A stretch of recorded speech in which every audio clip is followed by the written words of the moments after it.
नमो बुद्धाय। इंसान के बुरे कर्म कब वापस आते हैं, आइए जानते हैं इस कहानी के माध्यम से। महात्मा और बुरे कर्म का फल।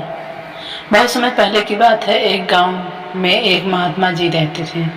महात्मा जी एक ज्ञानी और शांत स्वभाव के व्यक्ति थे और हमेशा लोगों को सही रास्ता दिखाने का प्रयास करते थे। एक दिन गांव का एक धनी व्यक्ति उनके पास आया।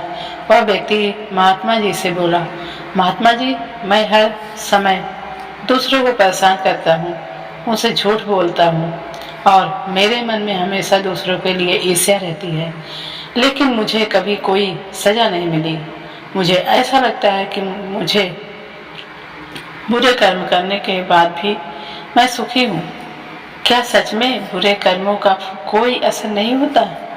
महात्मा जी मुस्कुराए और उस व्यक्ति को अपने पास बैठने के लिए कहा। फिर महात्मा जी ने उसे एक कहानी सुनाई।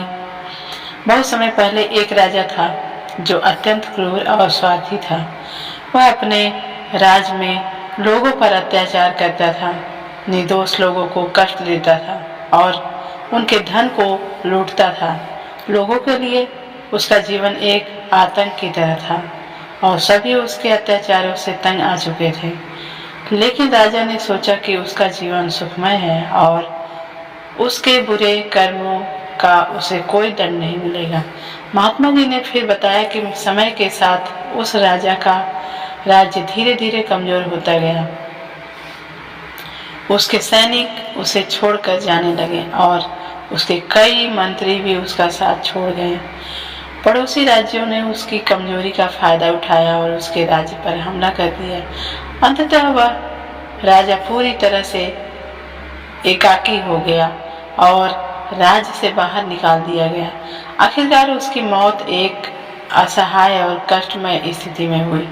महात्मा जी ने फिर उस व्यक्ति से कहा, देखो, बुरे कर्मों का फल देर से मिलता है, लेकिन वह अवश्य मिलता है। समय का चक्र चलता रहता है और हमारे हर अच्छे और बुरे कर्म का हिसाब रखता है। जब समय आता है तो हमें अपने कर्मों का परिणाम अवश्य भुगतना पड़ता है। जो लोग सोचते हैं कि वे अपने बुरे कर्मों से बच जाएंगे, वे गलत सोचते हैं।